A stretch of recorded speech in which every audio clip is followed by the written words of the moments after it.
What's the difference between Creshunda, Big Bo, Bodacious? All your names. What's the difference between all three of them? And I know if I was a rapper, if I tried to rap, I would have to kind of twerk and stuff like that. I don't know how to dance or twerk. You don't think when he adjusts that, you gonna find something else for him to adjust? Probably will, but what? That's fucked up though. I know. I don't like a man that I can run over. In the middle. Like that's what women want, in the middle. In the middle, not too soft, but not too hard.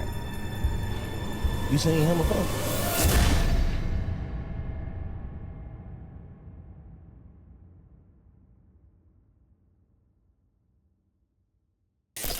This is a Big Facts Network exclusive.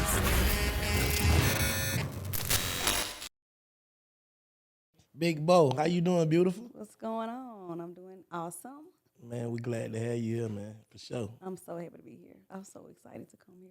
How you been? I want to test your energy. Well, your energy always on 1,000. I gotta Yes. tell you that to your face. Like, I can feel the energy through Instagram.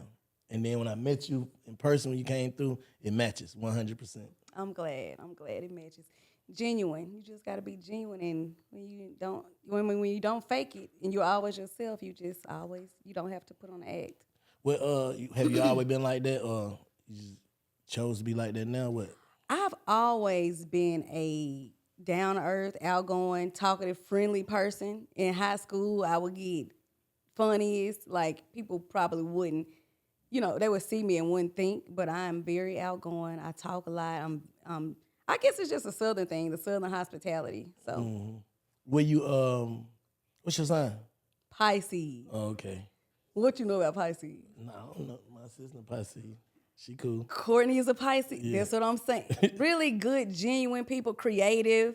I see why she works with you, because we just good with our hands, Yeah, good for with sure. creativity, good with just ideas, genuine, nice people. We're sensitive, emotional, dreamers. Yeah. Like, I'm a big dreamer. Like, I fantasize about stuff a lot. Did you, when did you know you had something just about you? Like, what age was it when you know, like, what not even you knew, when people was like, you're special, she's special. Mama said it out the womb, but I'm saying like everybody else. She for sure. Like, she been videoing me and stuff like that since we were young, very young. Get in front, go sing. I'm gonna video you. You go sing, or go do this, go do a routine, do stuff like that. So my mom, I don't know when I realized, because I don't even think I've realized it yet. People tell me, like, my best friend, she be like, you at the grocery store? What, you at the grocery store? And I'll be on the phone with her, and she'll say, people like, oh, I know you. Can we take a picture? She like, you at the grocery store by yourself? And I say, you think I'm not gonna go to the grocery store by myself? She was like, I don't think you understand. I don't think you understand. No, that's I mean, cut you off, but that's what's gonna make people run to you, because it's so genuine. It's like, I'm the same way. I be everywhere out by myself. Yeah. Grocery store, like you said, Publix. I ain't wash my face yet. Don't get no good. I need to go get some grits. My mom be saying, you need to put on some clothes. People know you, because I go out with my tights. Most of my leggings and stuff be having holes in them, because my neck. Yeah. So I go out. I won't go out with a bunny. Like, I want to make sure my hair and stuff cute, but tights and a t-shirt and stuff like that. And people be like, oh, you the girl. So I was like, I got to start dressing up and still stuff, take the going picture. out. And I still take a picture. Me too. Mm-hmm. I ain't hiding it. It's me. Let me ask you something. What's the difference between Creshunda, Big Bo, Bodacious? All your names. What's the difference between all three of them? Creshaunda, that's just the name I was born with. I feel like Creshaunda is professional, business-minded, grounded. Big Bo is into music now. So I think Big Bo is like my music character to me. And Bodacious is just what I've been over the years. It's the fun. That's what most people know me as, Bodacious the body, from my clothing line, my store. So I think the difference, Creshaunda is the professional, business-minded, grounded woman. Big Bo is the music person now, and Bodacious is just the fun, outgoing, creative side of me. Okay, so which one which one do it take effort to be? You know how, like, it take effort for me to come down here and sit down and do a podcast. Does it take effort to you? Yeah. The one that takes effort for me is probably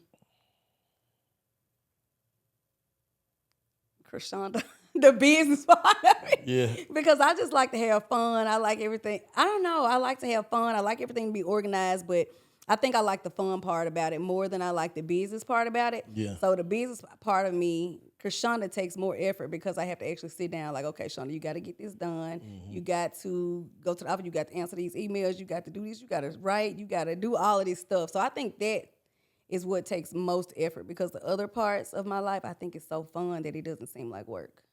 What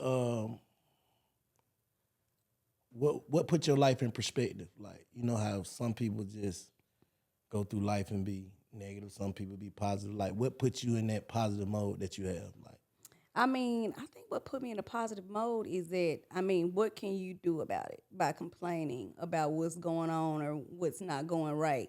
And I also feel like everything in life, it happens for a reason. I feel like everything that God wants to happen is going to happen, and it's going to happen in order of which he wants it to happen. So I just feel like complaining and being negative is nothing you can do about it.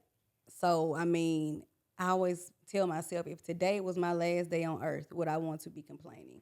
Or would I want to be having fun with people I love? You know what I'm saying? Do you want to spend your last day crying or complaining or in negativity if today was your last day? Because it very well could be. so you started out, let's take it from the beginning. You started out, Tennessee? Tennessee. Yeah, I was born in Bolivar, Tennessee, a really small town in Bolivar, Tennessee. I was born there. I stayed there until I was like 2. Yeah. Then me and my family, my mom and dad, we moved to Memphis, East Memphis. Okay. So I stayed there until I was in high school, and then my parents got a house built. We went back to the country, but not to where I was born. We went to another small town where my dad was born, and we built a house there when I was in the 9th grade. So I didn't start really coming to Memphis until I graduated high school and opened my clothing store in Memphis. So country girl going to the city, and I'm just going because I opened this business. I had this idea, and I was like, I saw Amber Rose in a bodysuit. It was a snake print bodysuit that she had, full body. And I was like, what is that? Because back then, people weren't wearing bodysuits and leggings and stuff that they have now. So I opened my store in Memphis, and that's when I start, communicating back and forth from the country to Memphis, and just green little country girl in Memphis with a business. Do you think? So, what was your first dream to do though? Like, what was your first dream? Originally, I thought I wanted to be a school teacher. Because I thought I wanted to be a school teacher because I'm just so bubbly and outgoing and creative. I'm like, that'll be the perfect profession. I want to play with the kids and draw and paint and have my room like this. So that was my first idea. And then I had kids, and I was like, yeah. I actually did work at a daycare before I had kids, and I liked it, but it kind of like, I didn't think I really had the patience to be a teacher. So, after I graduated high school, I just had so much stuff that I didn't know what I was gonna do, but I've always had a business mind. My dad has always had a business ever since I was small, so I've never had the mindset to really work a job. I said I want to be a teacher, but I never said, I want to be this. I knew I didn't want to work for nobody, so I just had to find my niche of what I wanted to do. So then I thought, maybe I can do hair. So I enrolled in hair school, and I was like, okay, I'm going to do this. I had it all set up. How I was going to have my salon and everything. Enrolled in hair school, saw Amber Rose in a bodysuit. I sew. So when I saw in the bodysuit, my grandmama is a seamstress in Nashville, Tennessee. So I said, what is this? I want you to make me a pattern for this. She was like, why would you want to wear something like that?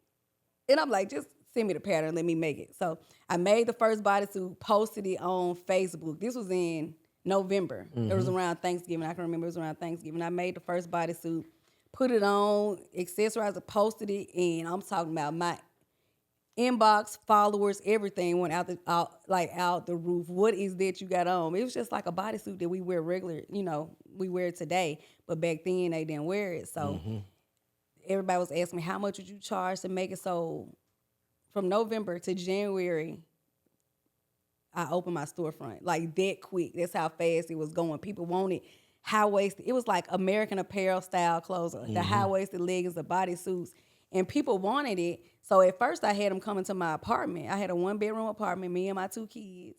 And I had people coming to my apartments trying their stuff on. I would make it. And then it got so scary to where people was like, oh, you know, I would see people, oh, you the girl, I know where you live at. You know, my girl came there and got it. And I'm like, my daddy was like, he's business-minded always. He was like, we're going to have to get you a storefront. So we got a storefront.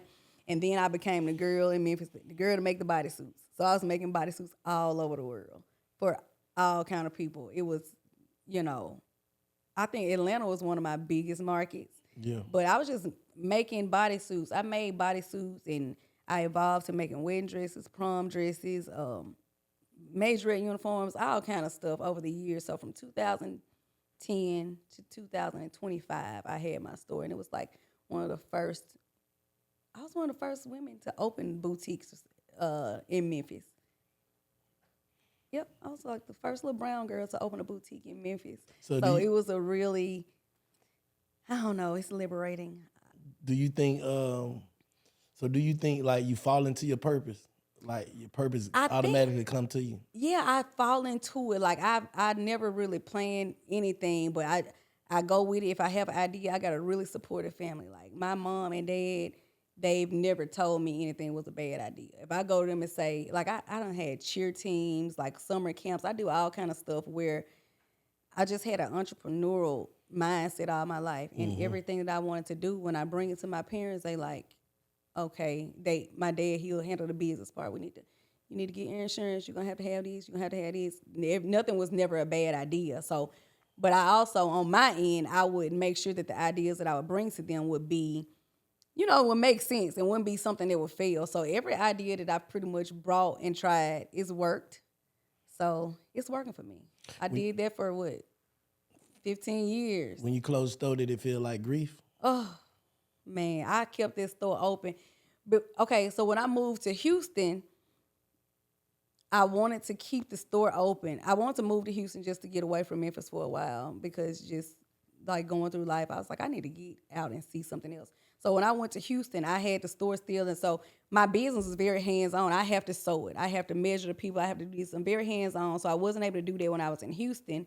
So I turned my business into a salon suite. So I just couldn't get rid of that business for nothing. And when I knew like what I'm doing now, I'm not gonna have time to do it. But it was like really, it was grief for real. I never really talked to anybody about that. But yeah, closing it was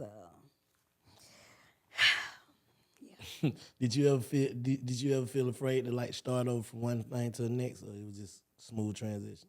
It was most of the time smooth transitioning, because when I closed the store, I didn't necessarily close it when I got to Houston, but when I got to Houston, I started sewing and networking with. So Houston I loved it. Networking with so many people, and I was actually just out. I did a video for Calvin Richardson. He was having a video, and they were looking for a video girl to do the video. And I went, and they start, you know, the song, I was just singing around. They was like, you need to get in the studio. And I'm like, I might. And one thing led to another, and I was in the studio. Like, I never said, you know, I want to do music, or I want to sew, or I've never said I wanted to do anything it just comes naturally. What made you choose like Southern soul and blues and R&B instead of rap? First of all, I can't rap. And I know if I was a rapper, if I tried to rap, I would have to kind of twerk and stuff like that. I don't know how to dance or twerk.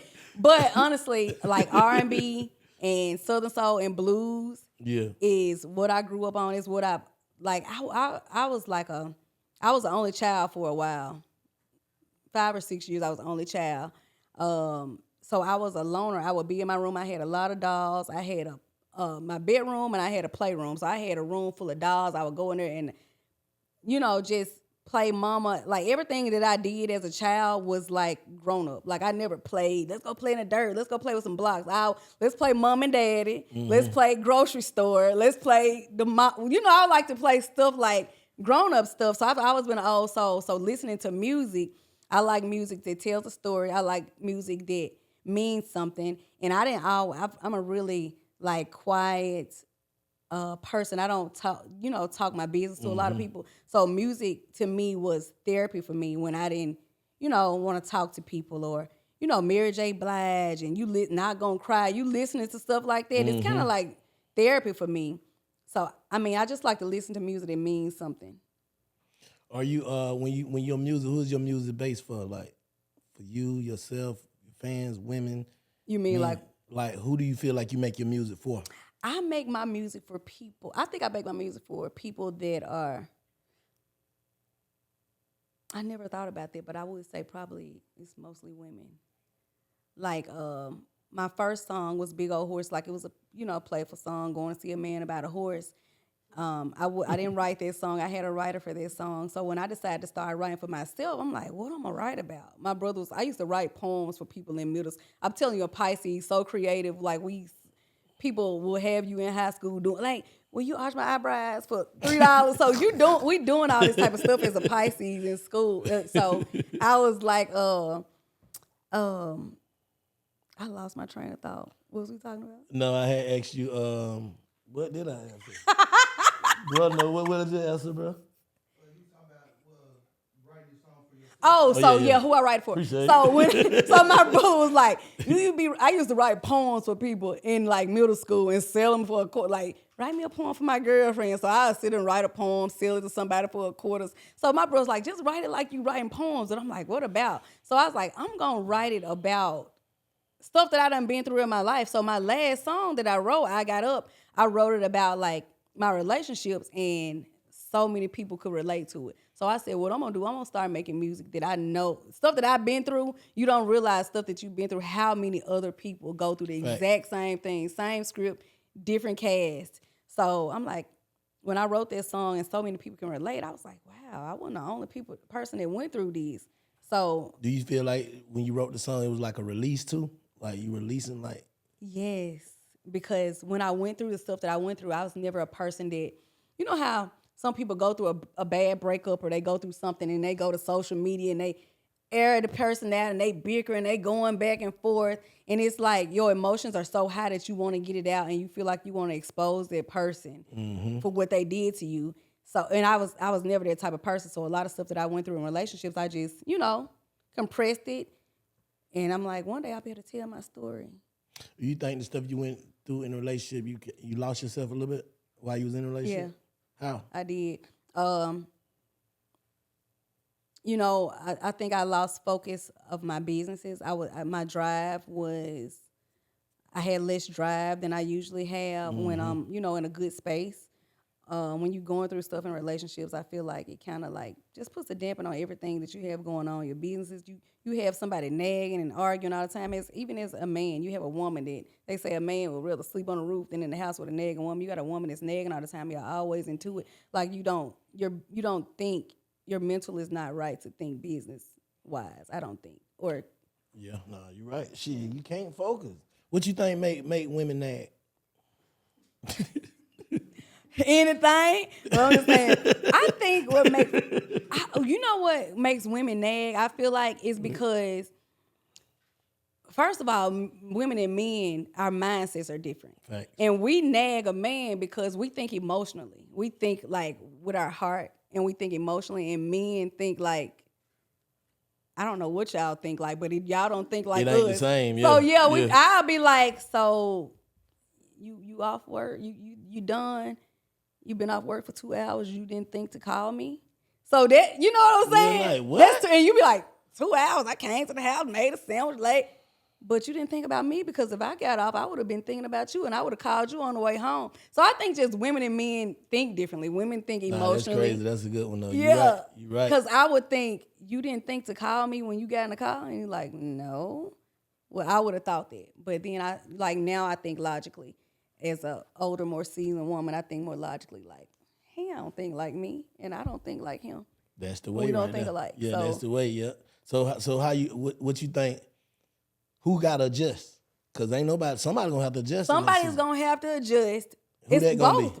Both. Like if I say, if you don't think like that, and you like, I didn't think like that. I just came home, made a sandwich, but you have to, in your mind, like, let me call her and just check in, because I know this how she, this how she feel. And if it's a day that he don't call, and I gotta adjust. Like, oh, maybe he just got home, he wasn't thinking about it. So I think both have to adjust. It takes effort from both parties. So you don't think? See, now we finna. You don't think when you don't think when he adjusts that you gonna find something else for him to adjust? Probably will, but what? That's fucked up though. I know, but that's a relationship. I think that's growing pains of a relationship. Nah, when we gonna have fun? What the All fuck? the When we gonna say, okay, enough growing, let's have fun? Like, cause if we continuing to, what do you call it? Critiquing each other, we ain't gonna never be able to have no fun. Well, I don't think like constant criticism all the time. I'm in a relationship. I'm just saying I feel like it's always gonna be another obstacle when you cross one. Even if the relationship is great, like my mom and daddy, they've been married for how old am I? 38 years. She still fussing him. He can't pick his shoes up. He left damn He numb to it now. Yeah, so and then he, God damn it, I get my shoes. So they do that in the next 5 minutes. They what you want to eat? And I'm like, when you get to that point with a person where y'all can have a disagreement in the next 5 minutes, y'all okay. I think that's just the normal ups and downs and obstacles of a relationship. By you being your parents being together all that time, how did it make you see relationships? I think it kind of made me a little biased kind of in relationships because I would go into relationships and feel like the man that I meet is supposed to do what my daddy did with my mama. I saw that, but he grew up, he just had his mama. Yeah. Or he didn't have a 2-parent household. So what I would think like that he should do, he didn't, they didn't learn it. We came from 2 different households. So I think it shaped me to expect a lot.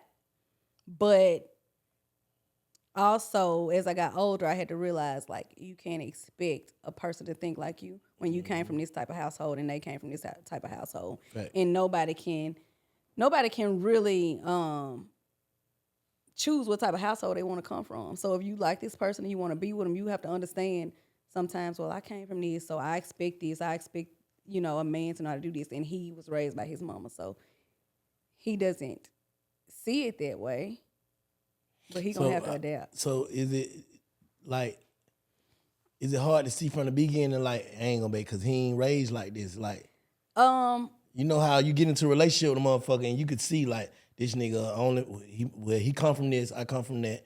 We kind of don't see shit. Why do you think we as people, like, push on? Like, is that what we like? Because we feel like we can change a person or mold a person into what we want. But I feel like you kind of can to a certain extent. Well, you know what I'm saying? Like, say if I'm in a relationship with you and I say, okay, he don't know how to clean up. He put his shoes. Like, I feel like stuff like that is stuff you can change. Like, baby, can you put your shoes in the closet? I don't like shoes to be, or stuff like that. But just changing somebody's mental and when character. I ain't into like changing you like that, especially not at this big age. Like, what if he don't want to put his shoes in the closet? How that work? I might put them in the closet if I like them, but oh, you gotta like them enough. It depends. If I like them enough, I might put them in the closet. But I'm gonna clean up behind my man anyway because I'm just a neat freak and I just like everything in order. But certain stuff, I think what I can't deal with is a man that's set in his ways. I feel like this is just me, take it or leave it.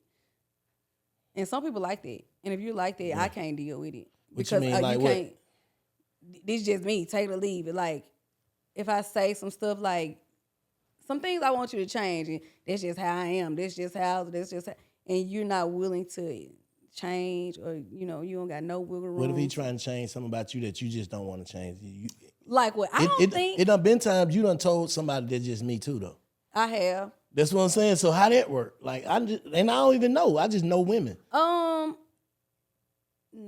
let me see. I don't think I've ever told a man like it's something about me that he wants me to change, and I say, no, I'm just not. All right. If you met a dude, right? Mm-hmm. If you was in a relationship with a dude, And this is how you get your money. You sell a bodysuit. So I got to wear these motherfuckers. Now, I done said that before. One guy was that's what I'm dating me, saying. was like, and I said, look, I was bodacious before you met me. I wore this and did this before you met me, and I'm going to continue to. Exactly. But It's a difference when it comes to women.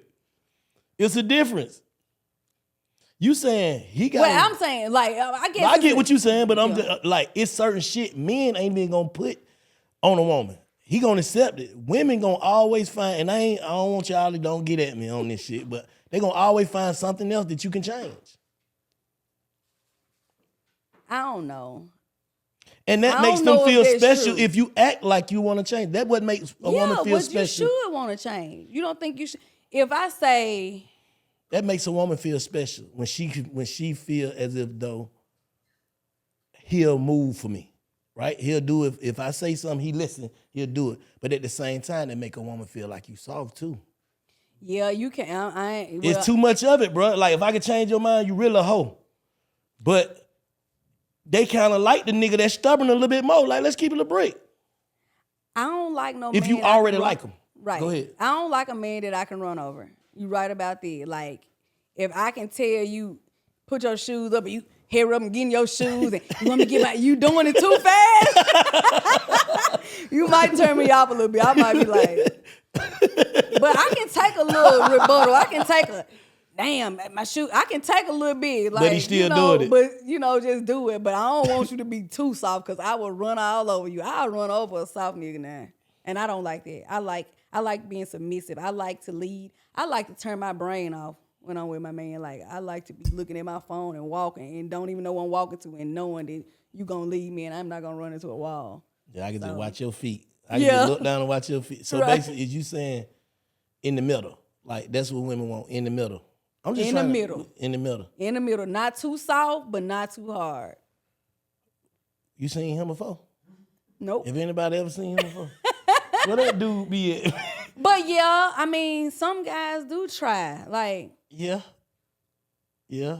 I mean, I feel like when you have you have to try a little bit. I feel like when you have to try too hard, it's too much. Like if I have to change myself too much to fit you, we just ain't a match. Nah, I go with that. I agree with that. You saying basically at least have a little bit of compromising. Just right. A little You bit. gotta have a little bit of compromise. But if you with somebody and you feel like you compromising 50% of who you are, like that's too much. But if it's little stuff like she want me to pick my shoes up. She want me to wipe the water off the sink when I get to brush my teeth. Stuff like that you can change, especially if it's something it's gonna change you for the better. Even if you ain't with this person, you get in your next relationship, you gonna pick your shoes. That's something the next woman ain't gonna have to train you to do. Mm-hmm. So maybe y'all relationship will go better. I always feel like I leave a nigga better than I met him.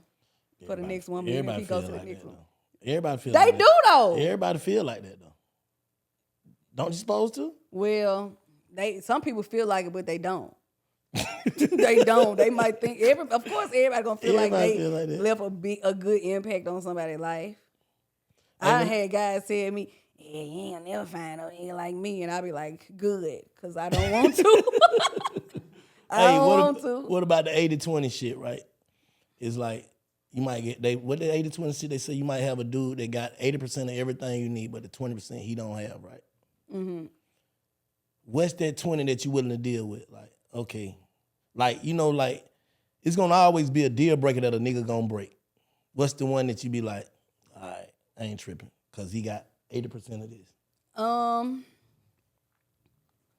Something that I might let ride. Like, all right, we're finna break it down. Okay. This nigga here just leave his shoes out and he just a nasty nigga. Mm-hmm. This nigga here, he cheat. This nigga here broke.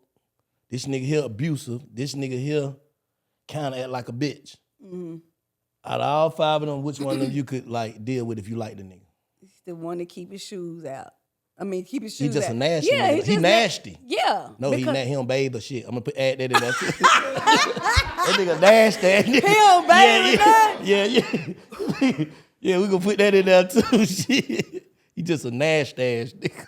See, if he got everything else, I'm gonna have to teach him how to wash up. I'm gonna have to teach him how to wash his nuts or something.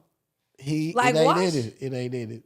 So you try to make it easy. Like, that is the easy one. We can clean a nigga up. Yo, you can clean. Like, broke. No. You eliminate that motherfucker. They all back. No, you can go and eliminate that one right off the bat. Abusive, he gotta go. Abusive, no. Yep. So it really is between the cheater and the nasty man. It depends on what the cheater doing, like how he take care of me. Yeah, that's what I'm saying. He got 80%. He got everything else to take care of. He makes sure you okay. Sometimes I feel like I can say, like, when I was younger, cheating was a deal breaker. I don't even know if I want to talk about this, so the next guy day he gonna be like, oh, she might deal with me cheating. But cheating was a deal breaker. Do it anyway, you think all men cheat? The ones y'all like? Well, I know the ones you talking about. You talking about the ones with money. I have just never. Anyway, a nigga with just a man, a man. They all gonna cheat. I don't know none. I know a couple of niggas that don't, but you know they found they one. That's what I'm saying. So I feel like when you find your one, you not gonna want to cheat, and that's how I say, like, women and men think differently too. Like, cause as a woman, like, I've never cheated in a relationship because I think emotionally. And I feel like if I cheat and if a man find out I cheated, that's gonna give like, oh, you did. I'm gonna be on pins and needles all the time because he got the open door to like I did it first. So I just feel like you're gonna do it to me next. So I don't do it. I don't want a man to find out nothing that I did wrong because it gives him the open door to do it. So I feel like with a man, I know they say all men cheat, and I don't know. I think I have been in a relationship with a man that hasn't cheated. I've been married before. What happened? Like, what was the? It was more finances. Financial. That's what I'm saying. The one y'all like. They cheat. He gon' shit. If a nigga damn near homeless, he gonna be faithful than a motherfucker. Shit. That nigga cleaning up and everything. That nigga's a saint. You gotta make up for it. You gotta make up. But I do. Like I said, when I was younger, back in the day, like, cheating was a deal breaker. You know, women, we think emotionally, we so sad. But now I don't want a man to cheat on me. But I can't say that if I got a man that's taking care of me mentally, physically, financially, that cheating would be a deal breaker because I know men cheat. They don't cheat out of they just do shit. They can do something and not think about the woman and come home, but I don't think it's a deal breaker at this age, depending on what he's doing. About you're not finna be broke and doing it and cheating on me too. Like, you're not finna do all this. Yeah. But I feel like it's a respect thing. Like, you're doing what you're doing. Don't let it beat you home. Don't let me find out about it. What if the don't nigga? disrespect me. What if you really couldn't tell nothing? This nigga treats you 100%, no 100%. But one day you just, like I said, you just went in his phone and you found something. Like, nobody came to your house, no nothing. Nobody DM'd you, nothing. It just came to me. You just went and found some shit. How that work? First off, let's do a different scenario because I don't go through phones at all. I be tempted, but I don't go through phones. I went through a phone. The last time I went through a phone was like maybe 4 years ago. But is that on you or him if you go in this shit? That's on me. So I don't feel like I had no business going in. I don't feel like nobody has no business going in nobody's phone. In a relationship or not. It's just, I feel like your phone and your personal stuff, people got personal stuff they got going. I don't feel like you should go in nobody's phone. And I feel like if you're doing something, it's going to come to me anyway. Like, anything you do in the dark, it's going to come to me. I ain't going to have to look for nothing. I ain't going to have to go through your phone. I ain't going to have to do none of that. I agree. But, so first, I don't go through phones at all. Just then, it's just for my mental, to help my mental, because I see one thing. It's maybe something that ain't even what you thinking it is, but you messed up, your mental messed up for the rest of the day. Depending on how bad it is for the rest of I don't go through phones, but now I got lost talking about that. No, I just asked you, basically, I was saying, like, if the dude was a stand-up dude, but you, in the past relationships you probably been in, not just you, I'm just speaking in general, like past relationships may have been, got you thinking, and and the ran the good man off because you don't went in there and seen a ex text him that he ain't even probably text back or whatever. Right. Now you creating a situation. Do you feel like women create situations for themselves, just unnecessary? Yeah, situations? I feel like you can sabotage good relationships by just not letting it play. And if I have a man, I feel like if I have a man that's taking care of home and taking care of me and taking care of everything that needs to be taken care of, I don't see how I can make it a big deal. Cheating, I don't know. I never. I get it. Never.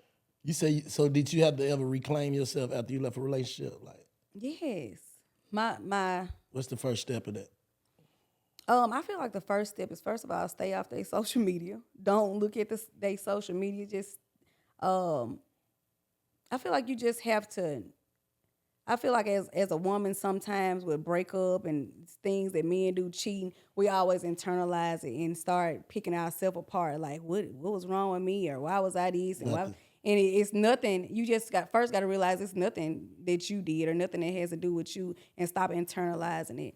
And just, I know when I went through it, one of my songs that I used to listen to was Vito, Girl, You Got It. And, he say, fix your credit, girl. You get your bag up, get that gym and get back fine. I just feel like after a breakup or a relationship, going through something like that, to reclaim yourself, you just got to grind.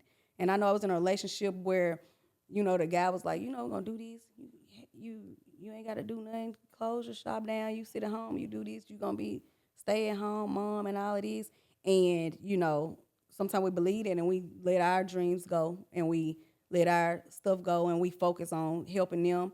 And then it's kind of when a breakup, you done let your stuff go to help build this man up. So now it's just like I had to get back and like, let me get back my grind, get my business back going, think about myself. And you just have to be by yourself for a while to reclaim your just like your sense of yourself, not attached to a man, not being attached to a man.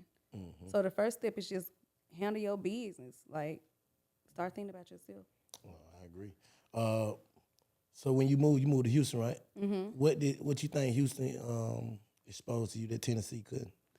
So in Tennessee, of course, I'm the girl that made the body. So everybody know me. Bodacious about everybody. So in Houston, it's so big. Like, you see so many influencers, content creators. You see all these people with these millions of followers. Like, you would see them just at a regular club. I can remember when I first got there, I went to a club there.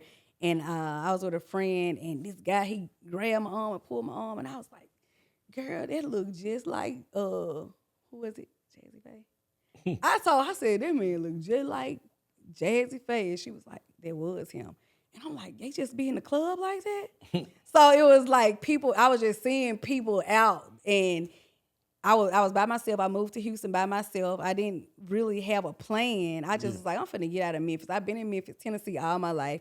It's small. I feel like I had outgrown. I wanted to see some more stuff. So when I moved to Houston, I would go to these different places and I would be by myself. So my energy when I walk in a room, it was just like security. Like, I would go to a club and security would come. I'll be sitting by myself. Hey, the owner wants to meet you. And I'll be like, why they want to meet me? Of course. It's so many fine women in Houston, so I can't say that it was a body why they want. It's so many fine and beautiful women there.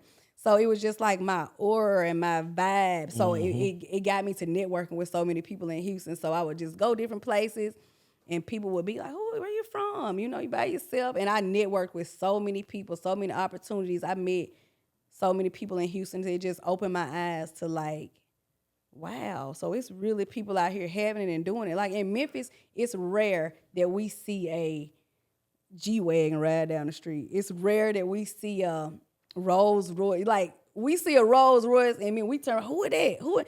But then in Houston, I just saw Ferraris and Lamborghinis. Like, I saw all of this stuff just like, this is nothing. So it just opened my eyes to a broader outlook on life. Do you think you discovered another side of yourself, or did it moving to another city add something to your identity? Yeah, well, first of all, moving to another city, I networked with so many people in Houston. And on top of my mom recording me and getting me out there like that, like I just met so many people, so my following grew on social media, and it just, I think it just opened my eyes up to like, Shonda, you really can do whatever you want to do. So when I did that video with Kevin Richards, like, you should get in the studio and try to sing. You can hold a note a little bit. And I was like, I might do it.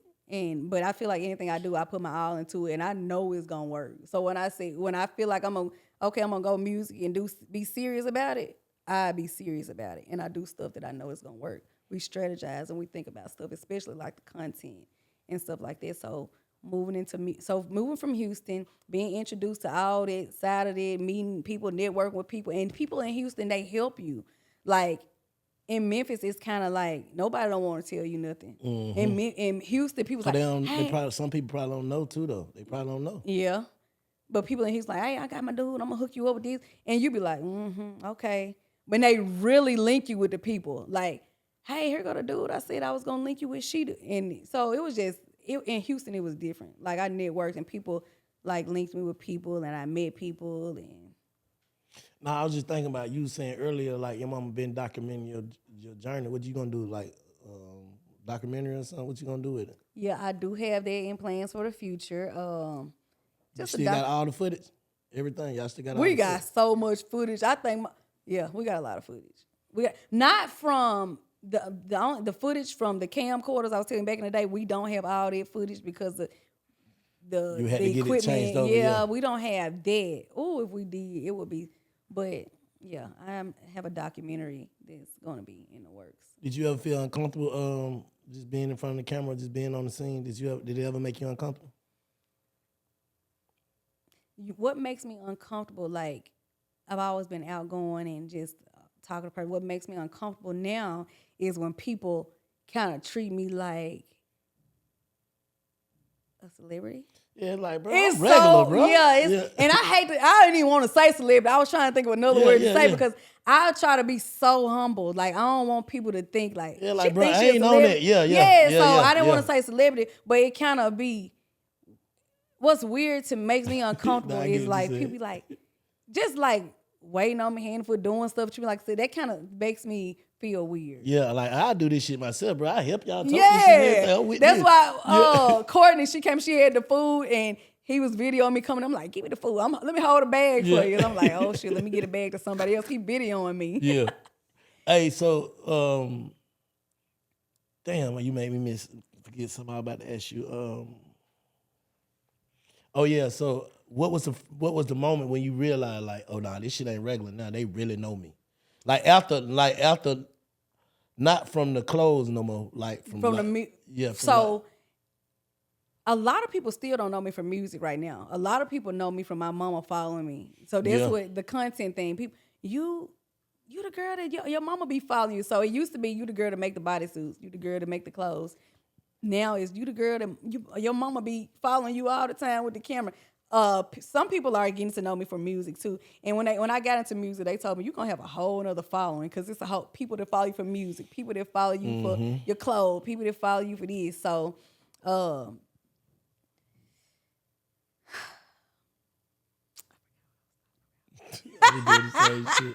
what I said? I be so excited. Bro, where we at? Oh man, he loud too. I said, did you ever feel uncomfortable? And you said you went. Yeah, so that's I don't feel uncomfortable getting in front of people. I feel like being myself. I just feel so comfortable being myself because I know any person that likes a genuine person, they're going to vibe with me. Like if you don't vibe with me, if you don't like me for some reason, it's really awkward. It's something internally with you because I'm just real nice and open and outgoing with everybody.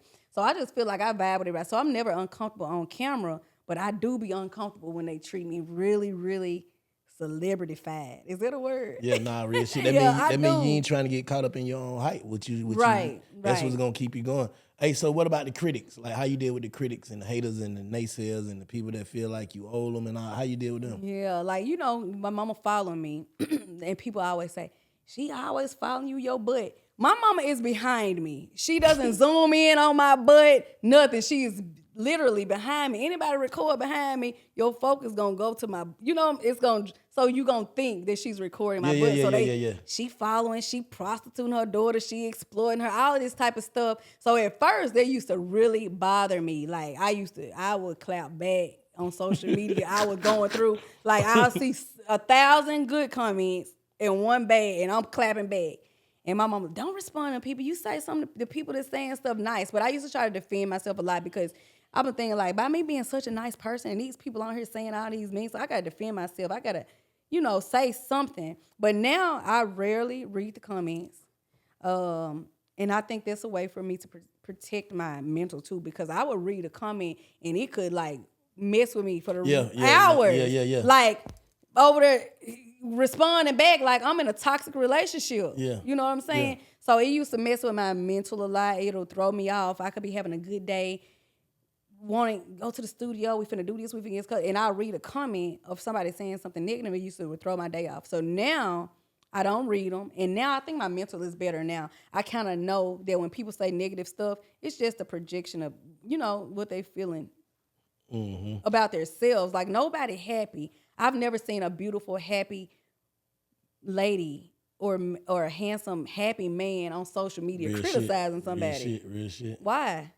Do you think, like, when you look back on the hindsight, like your mama knew your dream before you did? Or knew your purpose before you did by even just putting the camera on you? I don't know. Maybe.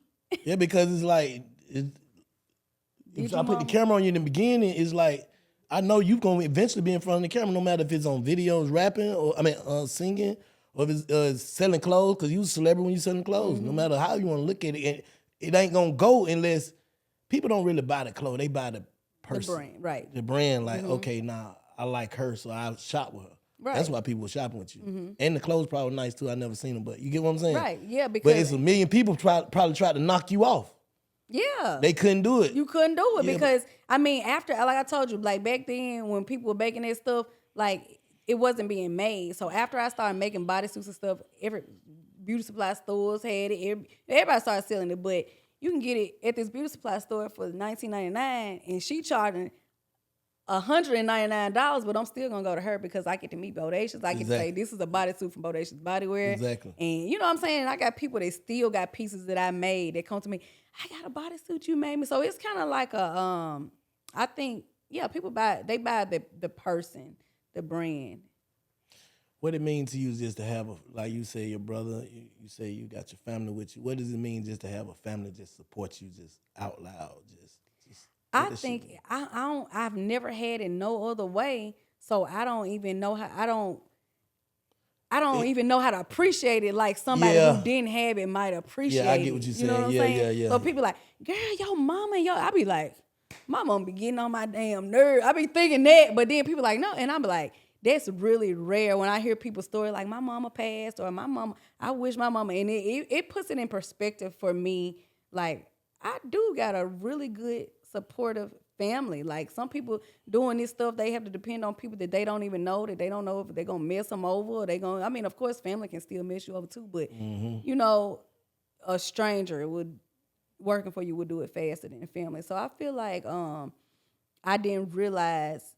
Sometimes I don't realize I don't appreciate it as much as I should because I've had it all my life. And when people come and tell me like, girl, I wish, and I start looking at it a different way, like, dang, your mama don't. Like this normal. Yeah, it's normal to you. So I look at it as normal for me. So I'm learning to appreciate it more when I hear people's stories that don't have that support. Do you think when you go make which song you think you can make the easiest and people gonna resonate with? A pain song or a song, a joyful song? You know what I'm saying? Like which one you think people resonate with more? I think people resonate with pain. Like I feel like we got so much, people go through so much in day to day. Like, and it's so many people looking for outlets to, just to get through what they're going. Some people don't have, like you said, family to talk to or people to vent to. So I feel like making music about pain would resonate with people more because just people go through stuff.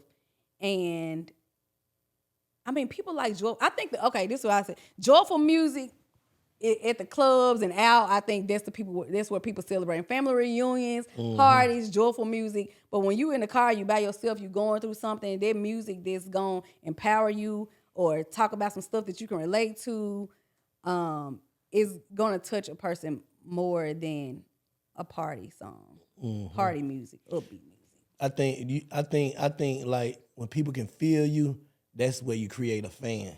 Right. You create a fan out of people that can feel your music, but people that just like your music, they'll just like it in the club and won't even know who you is. Right. Like most of the people, like what's the song you put out? Big Old Horse. No, the one you just speaking about. Got Up. Yeah, I Got Up. Like those people feel like they know you. Like, Yeah. Like, and they want your fans gotta want to give you a hug when they see you. Like, Yeah, and they tell I ain't me going they through that no stories. more. Yeah. Yeah, they tell me, like when I did Big Old Horse, it was fun. I did, a song Good Thing Wrong Train. But when I did this one, it was like it resonated with so many people and so many people that went through it that my fans, like even I got more women fans. Like my fan base was more men at first. Yeah. So even when I started doing music, it was still more men. When I started doing the songs, like I Got Up, so many women.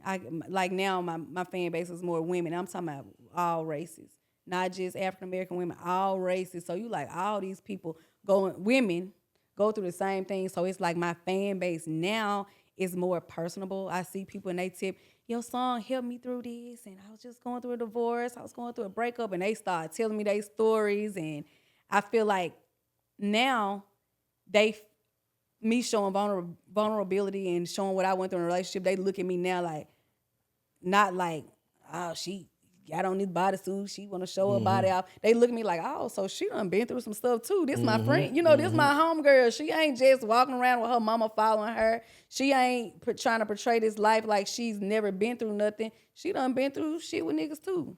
You know what I'm saying? So, what you think is more important, confidence or ego? Because you got to have a little ego in this shit. What you think is more important though? I would say confidence. Ego, I feel like ego is more of ego sounds kind of cocky. You do. Yeah, But you ego got to have a sounds little kinda ego in this shit too though. You do, but I think confidence Confidence is over ego for sure. is like, yeah. I think you gotta have the confidence because within yourself. Like it's something that because I didn't always have it. I didn't always feel like I don't even to this. I don't always feel like I look good. I be like, oh, I don't always feel like I'm, beautiful or I'm this. I just don't like always you're feel this. You're your biggest critic, basically. Yeah. And then when you out and people, oh, you're so beautiful, you're so nice, you're so this, and it kind of like, you think so? And I just feel like confident, like you have to have high confidence, and that's still something that I'm working on. What you think lifts you up, like outside of your family? What you think like lift, even when you was in dark spots and whatever? What you think lifted your spirit? Praying first of all to God, like bring me out of these, my kids, and also just like being out and seeing that you are the person that people look up to, and you motivate these people, and they looking at you like you. I think people look at me and like, or different people just like, and look at stuff that they're going through, and they're looking to you for like, I've been through this. Let's see what she do. Let's see how she. So I just feel like moving a different way. You got to move with confidence, and you got to move like you're that person, and people are looking up to you. So you can't stay in a slump for too long. So my biggest motivation is just seeing how I can help people and how I can motivate people, especially when people with a new song. People like, I listened to your song and I got up. I was, it helped me through. I listened to it every day. And it's just motivating to me because I didn't always have it. I would sit and didn't have nobody to talk to. Sometimes you don't want to talk to people out of embarrassment. You don't want people to, you don't want to talk to people out of just all kind of stuff. So when people hear my music and they say, you helped me through this, I feel like that is a big, like, confidence boost for me. Outside of my mama saying, you that girl, you this, like, people like telling me, like, you helped me through something. I think that helps me to push forward. Do you feel like you, right now, you living in your best moment of your life? Best moment in my life. Because you didn't ask me how my mental was. Yes, I did. When I first started. You ain't say it like, how's your mental? So I feel like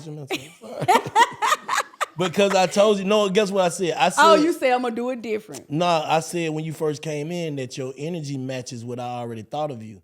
So how do you keep it like that? Oh, so that's basically how it yeah. So now my mental, now I feel like, because what did you ask me? How did you word it at first? You asked me, you said, I don't know. I forgot you too. remember, Brandon? What What's you your say? mental like right now? I feel you said, do you feel like you your best self right now? Yeah, Something yeah, like yeah, that. yeah. You feel Yeah, like like now I feel like when I look back at my life, like reflect, I feel more confident than I ever felt. I feel sexier than I ever felt. I feel more like grown one, like my life is just peaceful. And I don't know, I'm just at peace. how you get there. Do you know how to get there for somebody that's want to Set get there? boundaries. First of all, set boundaries. Because I've always just been so, I feel like I've been so just nice, and you let people, you just got to set boundaries. Like I've had to set boundaries with my mama. I had to set, my mama, she would come to my house 5 or 6 o'clock in the morning, make sure there was no call with her. I used to have to tell her, mama, don't pop up at my house at 7 o'clock in the morning. And sometimes your boundaries be feeling like you be. Sometimes boundaries can seem kind of like like mean or disrespectful, but I was never really able to tell my mama that. Like even as a grown woman, 40-year-old woman, I just used to be like. But now I say, Mama, you can't pop up at my house at 7 o'clock in the morning. You can't just pop up. You need to call first, and you got to set boundaries. If I set some boundaries with my mama, I'm gonna set boundaries with everybody. You can't do this, and I just feel like setting boundaries and leaving when they don't respect your boundaries or it's too much. You ain't gotta even leave. That's friendships or anything. You ain't gotta leave with no chaos when you feel like you outgrown some stuff. Like, yeah, I don't think this friendship work. It ain't no beef. It ain't no bad blood in it, but it's like you just outgrown some stuff. So I just feel like setting boundaries, cut people off when you need to cut them off. I don't feel like arguing, like just being at peace. If we can't get along, just stay away. I don't know, just that's it. peaceful. You just broke it gotta be down. peaceful. The boundaries is the main thing because you can't negotiate them Sure because it can't. only make you feel bad. Like this, even some motherfucker, you doing something for somebody, you don't even feel right doing it because you really want to say no, but you'll do it to make them happy. But they can feel the energy. She ain't want to really do it, so why do it? Yep. So I sew. So when I stop sewing and doing music, I tell people like, I don't sew no more. People still come, I know you don't sew no more, but can you do that? And me, I be like, yeah. And I'll try to take it and can't hardly, like I took an order for a dress now and I'm in Atlanta, her birthday tomorrow. And I'm like, why did I even take an order for a dress? Exactly. So I say, you know what? No, I don't sew anymore. I'm sorry. So it's just like different stuff. Setting boundaries looks different in different kind of ways in a relationship. Setting boundaries with your parents, setting boundaries, your business, setting boundaries. I just feel like you setting boundaries, it protects your peace.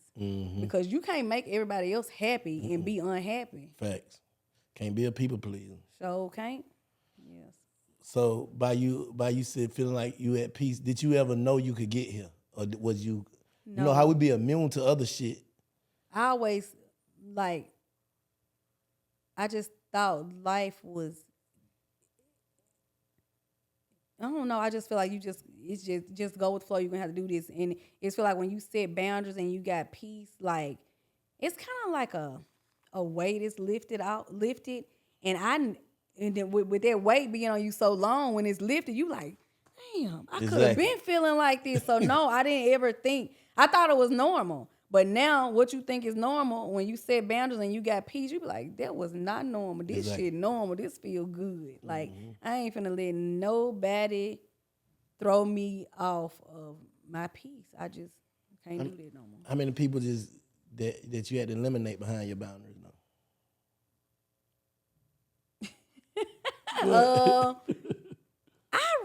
I really don't have a big circle anyway. Like I told you, I was only child for a while. It's always been me, my parents, and my brother, my best friend.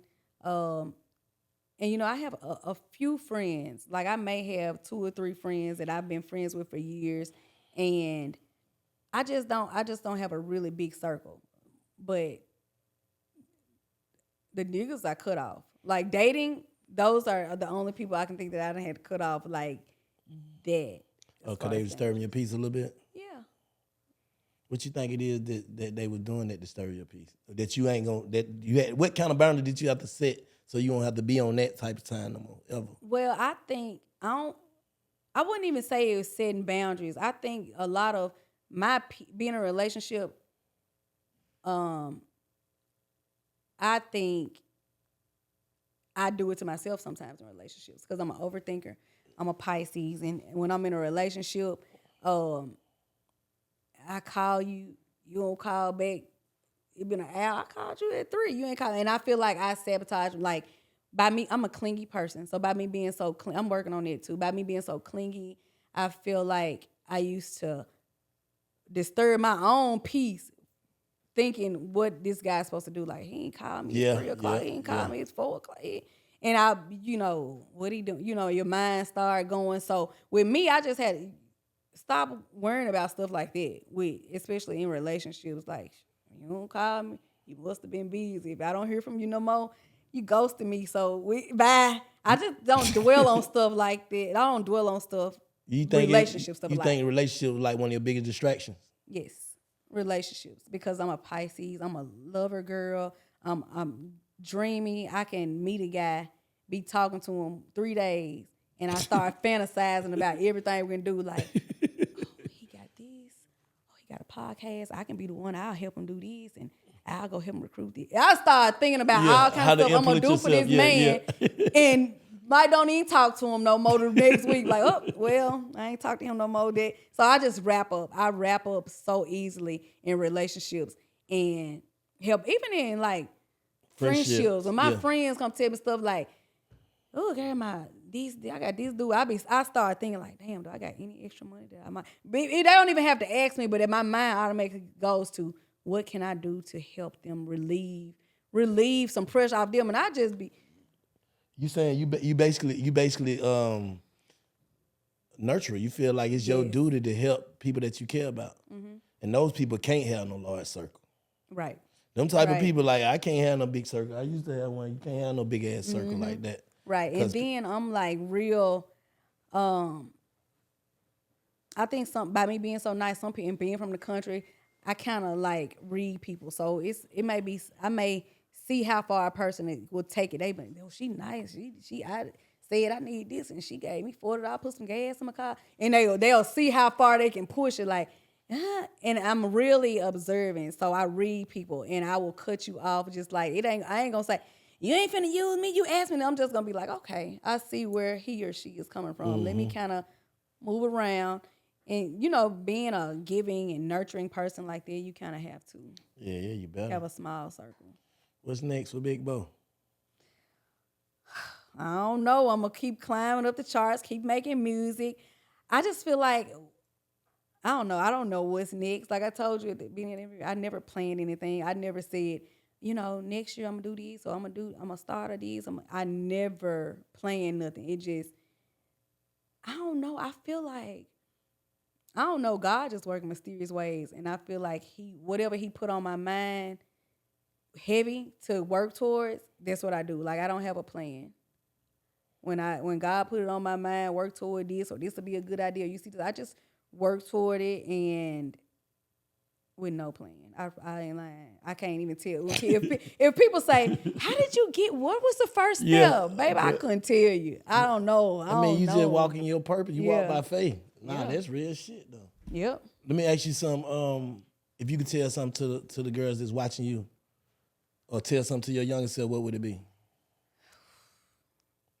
To my younger self and to women, focus on yourself first. We get so caught up in relationships, women especially, emotional. We get so caught up in relationships, and we get so caught into building people up, and we feel like a relationship with a man is like the focal point of our life. Like, I gotta do this, I gotta find a man, I gotta get married. And I feel like just focusing on yourself, building yourself up, the right man will come. He'll fit in perfect where he's supposed to fit in, and it'll just flow. So just focus on yourself, especially the young girls. I got a 17-year-old daughter, and I tell her, like, if you don't want to go to college, like, I'm not pushing college. I didn't go to college. figure out what you want to do early. If I had I'm 40 years old. If I had to figure this out when I was 17 and had the focus that I have now and not think about a boyfriend, not think about, because my high school sweetheart was my kid's dad. They're now 20 and 17. My children are. And my focus right out of high school was him. Like, it was him. Like, I want to have kids, and we're going to do this, and we're going to get a house. And I feel like if I had came out of high school focused on the business and how my mindset is now, that I would have been way further. So I would just tell any woman, young, especially young girls, focus on yourself, boss yourself up. The men going to come. They going to be there. That's the easiest thing to get. Facts. Facts. You can get a man when you can't get a dollar. You can't get so no food. Focus on you. You can get a man when you ain't got nowhere to sleep. Real shit. There's always a nigga somewhere lurking. Yeah. So just focus on yourself. Keep God first and just boss up. Like you can. I think you can overcome so much stuff just focusing on yourself that you won't even remember the stuff that. Sometimes we let stuff just sit on our mind and park on our mind and think about it. And when you busy and you in your bag and you doing what you need to do, you forget. Like, dang, I forgot my heart was broke. I supposed to been crying. You know what I'm saying? So, yeah, just focus on yourself. One last thing before we get out of here. What's some shit that they got you fucked up with? You know how motherfuckers like, I can't believe y'all would think that about me. Y'all got me fucked up. You know how people just draw their own narrative about you? You ain't even got to be the internet, just anybody. Like, you got me fucked up. What you think, Brandon? What have I told you? Like, man, they got me fucked up, man. I ain't with that. That ain't me. I have no idea.